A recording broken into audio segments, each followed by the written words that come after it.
நந்தினி, சாப்பாடு இன்னைக்கு பிரமாதமா இருந்ததுமா. வயிறு முட்டை சாப்பிட்டேன். அம்மா, கொஞ்சம் டீ போட்டு தரியா? வயிறு என்னமோ மந்தமா இருக்கிற மாதிரி இருக்கு. ஐயோ அத்தை, பால் காலி ஆயிடுச்சே. காலையில தானே 2 பாக்கெட் பால் வாங்கிட்டு வந்தேன். அத்தை, 2 பாக்கெட்டுமே காலி ஆயிடுச்சு. என்னம்மா சொல்ற?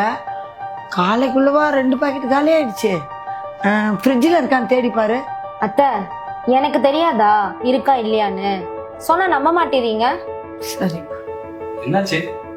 ஏன் 2 பேரும் சண்டை போட்டுட்டு இருக்கீங்க? ஐயோ, சண்டையெல்லாம் போடலங்க. அத்தை இன்னைக்கு சாப்பாடு ரொம்ப நல்லா இருக்குன்னு சொன்னாங்க.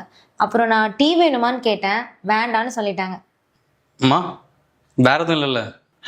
அதெல்லாம் ஒண்ணும் இல்லடா. அப்புறம் சபரி, நான் கொஞ்சம் வாக்கிங் போயிட்டு வரட்டுமா? இல்லைம்மா, வெளியில வெயில் ரொம்ப அதிகமாக அடிக்குது, நீங்கள் வீட்டில் இருங்க. அதெல்லாம் எனக்கு ஒன்றும் பண்ணாதுடா. நான் காத்தாட கொஞ்சம் வெளியே போன மாதிரி இருக்கும். 4 நிமிஷால பார்த்தா மாதிரி இருக்குல்லப்பா. சரிம்மா, போயிட்டு வாங்க. ஏங்க, வெயில இருந்து வந்திருக்கீங்க, டயர்டா இருப்பீங்க, டீ போட்டு எடுத்துட்டு வரட்டுமா? இல்லைம்மா, வேணாம். அம்மா, கொஞ்சம் கிளம்புறீங்களா? இல்லை வக்கீல் ஆஃபீஸரை போயிட்டு வந்துடலாம். வக்கீல் ஆபீஸா? எதுக்குடா? அம்மா, நீங்கள் பயப்படுற மாதிரிலாம் எதுவும் இல்லைம்மா. நீங்கள் என் பேரில் எழுதி வச்சிங்கல்ல, இந்த வீடு, நிலம், அப்புறம் அப்பாவோட சொத்து, அது எல்லாத்தையும் திருப்பி உங்கள் பேரில் எழுதி வைக்க போகிறோம்மா.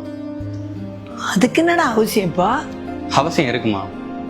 கட்டின பொண்டாட்டியாவே இருந்தாலும் நம்ம கையில காசு இருந்தாதான் அவன் நம்மளை மதிப்பா. கொஞ்ச நாளாவே நந்தினி உங்களை நடத்துறலாம் நான் பார்த்துட்டு தான்மா இருக்கேன். அவ உங்களை நடத்துற விதமே சரியில்லைம்மா. அதெல்லாம் ஒண்ணும் இல்லடா. எனக்கு எல்லாம் தெரியுமா. நான் வரத்துக்கு முன்னாடி அவகிட்ட நீங்க ஒரு டீ கேட்டீங்க, அதை கூட போட்டு கொடுக்க முடியாதுன்னு அவ சொல்றா.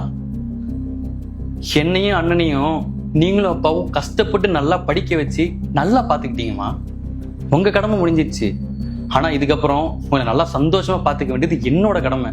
நான் வீட்டுல இல்லாத நேரத்துல கூட அவங்க நல்லா பார்த்துக்கணுமா. அட்லீஸ்ட் இந்த சொத்து உங்க பேர்ல இருந்துச்சுன்னு வச்சுக்கீங்களேன், அதுக்காகவாது உங்களை நல்லா பார்த்துப்பாள்ல. அப்படிலாம் ஒண்ணும் இல்லை, நல்லா தான் பாத்துக்கிறா. நந்தினி ரொம்ப நல்ல பொண்ணுடா. அத்தை, என்னை மன்னிச்சிருங்க அத்தை. அதெல்லாம் ஒண்ணும் இல்லம்மா. என் மேலதாங்க அத்தை தப்பு. இதெல்லாம் ஒண்ணும் இல்லை. நான் உங்களை சரியாவே பாத்துக்கல. நீ நல்லாதாம்மா பாத்துட்ட. இங்க பாரு, நீ என்ன நல்லா பார்த்துக்கிறத விட எங்க அம்மாவை நல்லா பார்த்துக்கணும், அதுதான் முக்கியம். இந்த உலகத்துல அம்மா இல்லைன்னா யாருமே இல்லை. அம்மா தான் கண் கண்ட தெய்வம். கண்டிப்பாங்க.